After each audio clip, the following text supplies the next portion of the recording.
మీ అందరికీ నమస్తే తెలియజేస్తూ నా చిన్న వీడియోకి స్వాగతం పలుకుతూ మీ మీ అందరి నరేష్ నమస్కారం తెలియజేస్తూ తదుపరి చిన్న వీడియోకి వెళ్ళే ప్రయత్నం చేద్దాం. ఇందాకనే మీకు ప్రత్యేక సమాచారం ఇవ్వడం జరుగుతోంది. ఇందాకనే మా స్నేహితుడు అతను మా ఇంటికి వచ్చి ఆయన అనుభవాన్ని తెలియచేయడం జరిగింది. ఆశ్చర్య ఆనందానికి కలిగింది నాకు. అదేమనగా ఆయన మొన్న 2-3 రోజుల క్రితం తిరుమల తిరుపతికి వెళ్ళాట. అక్కడికి వెళ్తే ఆయనకు ఆశ్చర్యం ఏంటంటే, ఆయన స్నేహితులతో మాట్లాడితే మనం వెళ్దాం దర్శనం చేసుకుందామని తెలియజేశాట.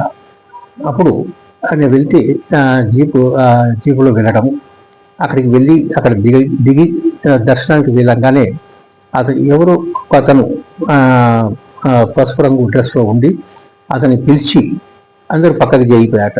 ఈయన వెళ్తుంటే పక్కకి జరిగి ఆయన లోపలికి తీసుకెళ్ళి స్వామివారి ఎదుర్కొండా అక్కడ నిల్చోపెట్టి దర్శనం చేయించాట. ఆయన పక్కన చూస్తే ఆయన లేడట. 4 నిమిషాలు దర్శనం చేసుకుని బయటకు వచ్చారు ఆయన. ఇది చాలా ఆశ్చర్య ఆనందం అనిపించింది. మళ్ళీ తర్వాత ఆయన స్నేహితులతో వెళ్ళి దర్శనం చేసుకోవడం జరిగింది. ఇది ఆశ్చర్య ఆనందం అద్భుతంగా మీ అందరికీ తెలియజేస్తున్నాను. 30వ తారీఖు మా స్నేహితుడు ఇంటికి వచ్చి ఈ సమాచారం తెలియజేయడం నన్ను ఆశ్చర్య ఆనందం కలిగించింది. స్వామివారి అమ్మవారికి, నా స్నేహితుడికి, తదితరులకి పదే నా ప్రత్యేక ధన్యవాదాలు తెలియజేస్తూ మీ అందరికీ కూడా పదే నా ప్రత్యేక ధన్యవాదాలు తెలియజేస్తున్నాను. ఓం నమో వెంకటేశాయ.